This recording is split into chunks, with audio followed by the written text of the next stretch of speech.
Well, good morning. I am grateful to be here with you on Mentorship Monday. Hi, my name is Cory Fisk, and I'm the founder of Construction Management Online. I'm a curriculum-based company that is helping your company be able to support your employees in their construction management growth. So, have you ever wondered what it's going to take to become a construction manager? Well, today we're going to answer some questions from real construction managers that have submitted them. And our first question today is, how can I become more strategic in my work? Now, I love this question, right? Because as construction managers, we're probably a little bit heavier into our type A personality, which means that we like to be effective. We like to be proficient. And so finding a way to be able to organize our day is going to be very important when strategically attacking our administration of a construction project. Now, if there's one thing we know about construction is that things are going to change. So no matter how organized or structured we try to strategically make our day, we know there's going to be fires that we have to put out. And so it is very important to also be flexible. But when we're looking at organizing our day and being as productive as possible, I would say that probably the most obvious distraction is our phones. And those phones come in a barrage of texts, of emails, of phone calls that happen through the day. Now, if you can identify blocks of time in order to be able to address certain things, then it's going to give you an opportunity to control your day. So what I like to do is first thing when I get to the job site in the morning is strategize how I'm going to approach this particular day. Now, it's likely that I already have general time blocks in my schedule. So I will have personal time that I've identified where I want to work out in the morning or have a quiet cup of coffee for 30 minutes. But then I will also identify strategically work time. So a work framework of 4 hours or 8 hours. And then during that, I'm going to kind of detail down what it is that's going to be performed during that 4 hour block. So a lot of times there's going to be a designated time frame for writing emails, writing correspondence, completing my meeting minutes. I personally like to do this in the morning when my mind is fresh and when writing is going to be more impactful and come easier to me. Then in the afternoon, when maybe I'm a little more tired and it would be a perfect opportunity to go out onto the job site and walk the job site, get my body moving and be able to take in the progress of the project in the afternoon when my energy might be a little bit lower. And so being able to understand yourself and intuitively and intentionally identify and strategize your workday based on your levels of energy when you work best and when you work more focused, you're going to be able to identify construction management tasks that match that energy. So that is one way to be able to strategically plan your day. I will just, as an overview, identify that first thing in the morning, one time, I like to look at my emails, go through all of those. I usually give that about 30 minutes to an hour. And then I will strategically identify later in the afternoon 3 to 4 to be able to go through my emails and catch up on what might have happened during the day. I've let people know around me that if there is an emergency, it requires a call or a text. So if you have an emergency and it's coming through on an email, it's probably not going to be resolved today by me. So also having that communication clear to your team members so they know how you communicate best is going to help your organization when strategically planning out your day.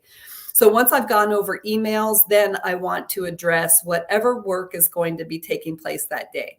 Do I have any meetings that are going to be require an agenda? Do I have any kind of notifications that need to go out in order to prepare people for upcoming meetings? Is there any correspondence that I need to address? And so I would take care of all of those before about 11 o'clock. Then from 11 to 1 o'clock, I'm going to be working on things that just, have to be worked on, but I don't necessarily like it. I tend to procrastinate on these kind of things. And I do it in that situation where, I'm not going to eat until I take care of it. So then I can incentivize myself to be able to get through it and get it done so that I can have lunch around 1:30. Then from 1 o'clock to about 3:30 in the afternoon, I'm going to check the progress on my job site. I'm going to go out and interview, discuss, develop relationships with individuals that are on the job site, going to be looking at the progression of work. And then I'm going to want to come right in and write a daily report, something that is going to be fresh in my mind. It's not going to be hard to pull words or to think about activities or events. I'm going to be able to take care of that from memory right in that particular moment. Then at the end of the day, I'm going to round out what happened that day, but I'm also going to identify priority things that I may not have been able to get to and roll them over to the next day. Now, I personally love checklists. I know a lot of people don't because it stresses them out. Sometimes we just put a bunch of stuff on our checklist in order to feel busy or to feel like we've accomplished a lot, because that check mark can be really satisfying. But I personally allow there to be a sloughing or release of items or activities that end up kind of taking care of themselves, and so they won't roll over. But I still like to remind myself of that day. So when I'm keeping a calendar log of activities that I've considered or been taking care of, then I will do that in that list, that daily list. So I'll just be able to document it that way. So at the end of the day, I'm also going to take the time to kind of prep up the next day. So I'm going to think about the activities that I'm going to be performing the next day. Again, what is going to be priority? What's going to be taking up the majority of my time? And being able to just develop out my plan.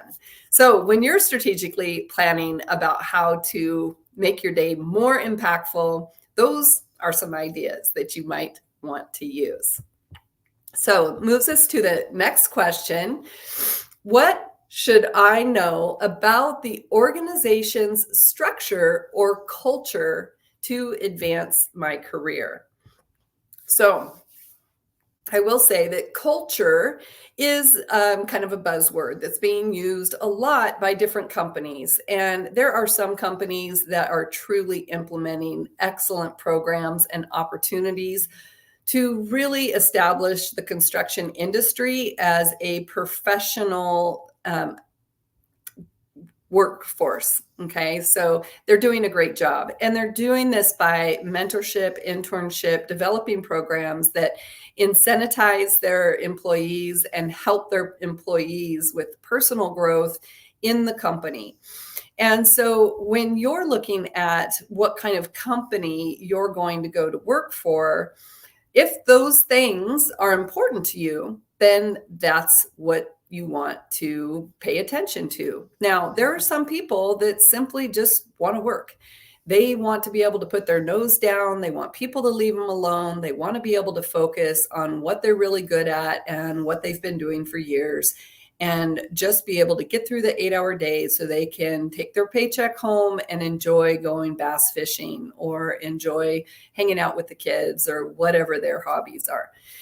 And so I think that it is just really important for you to understand you in understanding what your vision is for your career and where you want to be. Now, in this particular situation, we're talking about becoming a construction manager. So whether you are a construction manager, or a construction person who's working hands-on out in the field, and you're looking to move into a supervisory position or for a construction management position, then this is going to apply to you. Or if you just got out of college and you're looking at moving into a construction management position. What you're going to want to understand is, first and foremost, the available training from that company and how that training is going to apply to your personal growth. Is it going to be for the advantage of the company, or is it going to be towards the advantage of moving you into another level of elevation in the progression of your career? And so that, if that is important to you and the progression of your career and aligning with what you're doing now today into becoming a construction manager, then that's something that you're going to want to look into. It's going to be kind of hard to read all of that from a website, right? Because on the website, everyone is talking about how great their company is and how they have bowling tournaments once a month and how they're going and eating at a restaurant together once a month. Those things are good, but being able to talk to another employee within that company is going to be key. And so this is how a lot of us do our networking. We're out on the job site. We've got our belts on. We're hammering away, framing. We're digging trenches. We're working with the guy next to us, or we're working with the gal who is doing the electrical terminations. And we all sit for breaks, or we all sit at lunch, and then we have small talk, and then it develops into a relationship that then lets us really understand, wow, this is a really great company. I like how they treat their employees. I like how they think about the future of their employees and the retirement aspect for their employees. I like how they offer a gas card. I like how they offer a vehicle. I like how they are providing training and how they're willing to let people off for a week at a time because their spouse was sick. So you start observing and seeing how companies treat their employees. And you always have to take this with a grain of salt, right? Even in the best of companies, there's going to be a sour employee every once in a while. But you really have to understand, is that really from the company, or is that person just going through a really hard time right now and having difficulty in really understanding where the challenges are coming from? So when you're looking about how you should look at the organization's structure and their culture, another thing that you're going to want to see is, do they provide a destination map? Do they show you what steps it's going to take in order for you to become a construction manager? And do they have an average of about how much time, experience in that particular step is going to take in order for you to move to the next step? Now, again, we're type A in construction management, so we tend to overproduce then in those spots. So if it says 10 years, let's not even really take that too much to heart, knowing that we could get it done in maybe 6 or 8. So these are just going to be personal understanding of yourself, what you're capable of. Again, always diving into education that's going to continue expanding your ability to be able to move up into a construction management position. So we'll move into the last question today. How do you balance immediate safety compliance with building and a long-term safety culture on a construction site? Well, we have 4 primary factors in anything that we do in construction, and that is identifying the safety, the quality, the cost, and the time associated with anything that we are working on for a project. Now, a lot of times safety gets talked about the most, but it doesn't get put as the priority because we have to make money on our jobs in order to be able to get the next job. But if we understand just how critically important safety is and the potential loss of money by not paying attention to safety, then we can start recognizing it as the monetary resource that it is and use it as an incentive for us to be able to maintain it as a top priority in making sure that our employees are safe on our job sites. Now, safety is not just about making sure you don't hit your hand with a hammer, but it's also about our mind and keeping our mind healthy and keeping our body healthy and ready to be able to work and produce for our company. So, when we're looking at an immediate situation, we're probably talking about something dangerous happening on the job site that you can clearly see is going to impact someone's life. So, whether it's someone walking on a roof that's not roped off, or they don't have a lifeline on, this is going to be an immediate emergency situation. In that situation, as a construction manager, it is essential that you alert that person, first and foremost, that they are violating a safety act. And then, secondly, identify who their supervisor is and inform that person immediately. And so, as soon as you do that, then you would want to be able to document it somehow, either sending in an email to their company of this unsafe act and make them aware their responsibility of resolving it as quickly as possible. Now, where we want to be careful is determining what the means and methods are for this safety act. So this person is not necessarily under your direct supervision and your direct responsibility. You are a construction manager overseeing the job site. And so it is important that you identify and point out these things. But in a long-term safety culture, it would be the responsibility of the construction manager to make sure that the general contractor is doing what they can do and identifying the means and methods of how they're going to do it, and let them take care of the safety issue. Now, as a construction manager, again, you're always documenting. So if this person or this company is refusing to comply, then of course you're going to have to elevate it to the next level, which would be contacting OSHA, which is really not something that we want to do. We want to be able to keep our employees safe, and we want to be able to work this out on our own job site. But as far as a construction manager telling them what they need to do and how to do it, you want to be very careful about that, because if your way, for some reason, doesn't work and someone else gets hurt, then you very likely could be held liable by not identifying the appropriate way of taking care of this particular safety issue. But by all means, if you see someone not being safe, don't yell and scream at them. You might scare them. They might fall off the roof, but address it as soon as you possibly can, and then identify the individual who is responsible, the company that is responsible for that employee, so that you can encourage them to get this safety taken care of as soon as possible. As a construction manager, you would have the right to be able to shut down that portion of work until they comply with what it is that you're asking them to put in place. So we want to keep everyone safe because it keeps our jobs productive, it keeps our employees invested in the workforce, and it keeps everyone going home to their families safely. So with that, I just want to thank you again for being here on Mentorship Mondays. If you would like to follow a construction manager with Construction Management Online, you can do so on LinkedIn. Each of these construction managers have a different perspective on life and their path into the construction industry that maybe you can share some of the same things or struggles, challenges that they are going through.